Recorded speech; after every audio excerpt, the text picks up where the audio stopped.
Hola a todos, espero que se encuentren muy bien y les doy la bienvenida a esta última cápsula donde vamos a conocer acerca de la escalabilidad y el rendimiento en el análisis de datos masivos, ¿sí?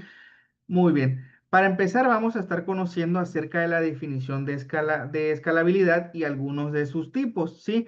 La escalabilidad es la capacidad de que tiene un sistema para manejar una carga de trabajo creciente o excesiva, pero de manera eficiente. De igual manera, mediante la escalabilidad, vamos a poder añadir más recursos sin afectar negativamente, ese rendimiento, ¿sí? Y dentro de los tipos vamos a conocer o vamos a poder detectar la escalabilidad vertical y la escalabilidad horizontal. ¿Cuál es una y cuál es otra? ¿Qué significa cada una? Bueno, la escalabilidad vertical es aumentar los recursos de un único nodo, como puede ser la memoria, el CPU, el almacenamiento, ¿sí? Y en este caso, algunas de sus limitaciones son el alto costo y los límites físicos. Por más que nosotros le añadamos en este caso, o le agrandemos la memoria o el almacenamiento a un único servidor, a un único equipo físico, ¿sí? Va a llegar el momento en que no va a ser posible seguir escalándolo, ¿sí?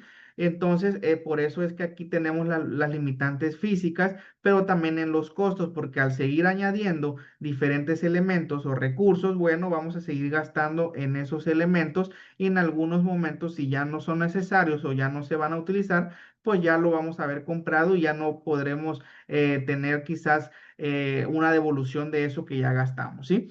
Y también tenemos la escalabilidad horizontal, que es aumentar el número de nodos o máquinas dentro de un clúster, ¿sí? ¿Cuáles son algunas ventajas? Bueno, tenemos que son rentables, son casi ilimitados porque vamos a añadir la cantidad de nodos que nosotros querramos o la que sean necesarios, ¿sí? Y de igual manera es la base de la arquitectura del Big Data.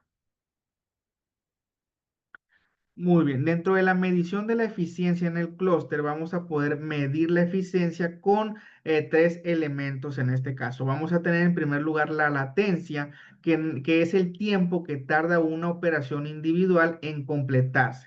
Vamos a poder tener un ejemplo, en este caso el tiempo que tarda una consulta dentro de una base de datos, en este caso más específicamente en Spark SQL, por ejemplo. ¿Sí? Esa es la latencia, el tiempo. Aquí estamos midiendo el tiempo que tarda una operación en completarse o en arrojar el resultado. Vamos a tener también el rendimiento, que aquí estamos hablando ya de trabajo, ¿sí? Que es la cantidad de trabajo que el sistema puede manejar en un periodo de tiempo, ¿sí? Un ejemplo puede ser el número de transacciones que puede procesar por segundo o terabytes procesados por hora, ¿sí?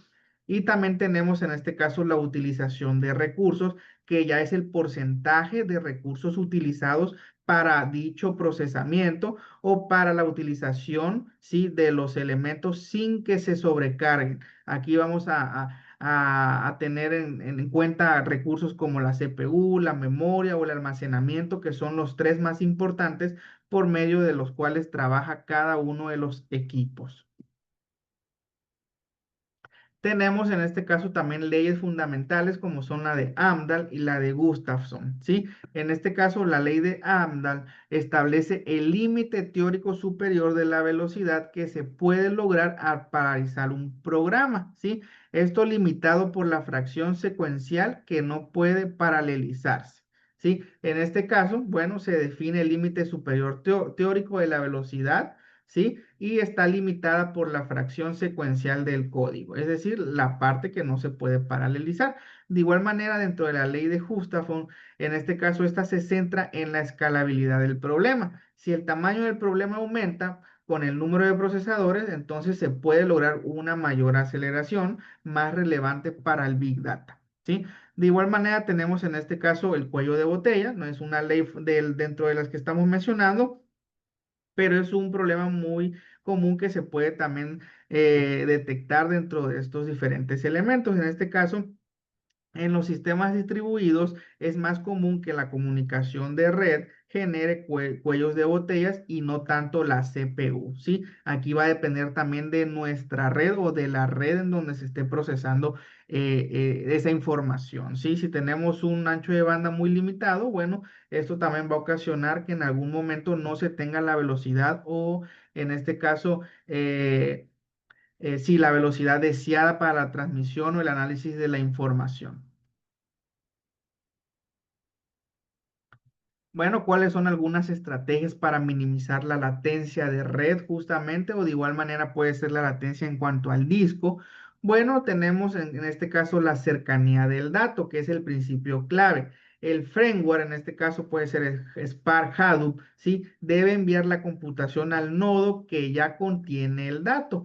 Esto nos va a ayudar a minimizar el movimiento de datos a través de la red. Si el dato no pasa a través de la red, bueno, entonces no va a haber un consumo de este ancho de banda y por lo tanto la velocidad va a ser mayor, ¿sí? Al momento de procesarla. ¿Sí? Vamos a tener también formatos optimizados. En este caso es importante usar formatos de archivo columnar, por ejemplo, como Parquet u RS. ¿Sí? Estos formatos nos van a permitir a nosotros una compresión más eficiente, ¿sí? Y ya que solo se van a leer las columnas necesarias, reduciendo masivamente la entrada y salida de toda esta información, ¿sí?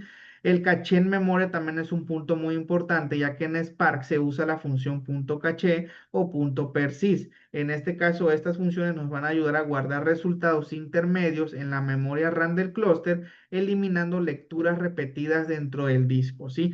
Todo lo que ya se guardó y ya se utilizó se guarda en la memoria caché y si es necesario volver a utilizar esa misma información, se saca de esta memoria y ya no es necesario leer el disco nuevamente, ya que es más tardado leer el disco que pues obtener la información directamente de esta memoria caché. Sí, esto sucede también comúnmente en nuestros equipos personales, en los equipos empresariales que usamos normalmente, donde cuando se carga, por ejemplo, un sitio web de internet, cada vez que se carga toda esa información, se guarda en la memoria caché y si es necesario que nosotros volvamos a ingresar a ese sitio, bueno, esa información se extrae de la memoria y entonces ya no es necesario cargarla desde cero. Sí, vamos a tener también tuning de Spark para máximo rendimiento. En este caso, el tuning de Spark se centra en minimizar el shuffle, que es la reorganización de datos entre workers a través de la red. Sí, en este caso es la operación más costosa de Spark, pero evita joins y group bys innecesarios. En este caso son conjuntos innecesarios de datos o de información. De igual manera, vamos a tener la asignación de recursos que se encarga de configurar correctamente la memoria por un ejecutor y el número de núcleos. En este caso, un número incorrecto puede llevar a una colección basura excesiva o mucha latencia o también una baja utilización de la CPU. Finalmente, vamos a tener nuevamente la evaluación perezosa, que también ya pudimos mencionar en una cápsula pasada, y es la que se encarga de entender cómo Spark optimiza entonces el DAG, ¿sí? El DAG de transformaciones, que es la clave de todo esto. De igual manera, la evaluación perezosa nos va a asegurar a nosotros que solo se compute lo necesario. Muy bien. Dentro de la escalabilidad, el entrenamiento de modelos, vamos a tener que se clasifiquen algoritmos en barranks y paralel, sí, que son en este caso paralelos y son los más fáciles porque nos ayudan en este caso a la validación cruzada, ya que no se requiere mucha comunicación para realizar en este caso este ajuste de hiperparámetros a través del grid search. De igual manera, vamos a tener algoritmos iterativos y distribuibles como el MLlib de Spark, ¿sí? Que está eficientemente diseñada para paralelizar la lógica de entrenamiento.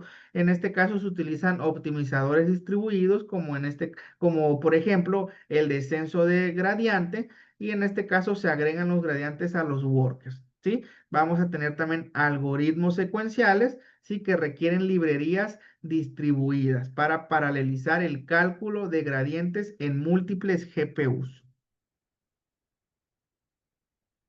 Finalmente, como parte de la conclusión, la escalabilidad es un reto de ingeniería constante. ¿Por qué? Porque el rendimiento final depende de la optimización de las entradas y salidas. Por lo tanto, la selección correcta de formatos de datos y el tuning fino del motor de procesamiento nos va a ayudar a tener una mejor escalabilidad y poder gestionar y analizar toda la información y el volumen grande de datos de una manera más eficiente. ¿Sí? Y bueno, eso sería todo por esta cápsula. Nos vemos en alguna otra ocasión. Hasta luego.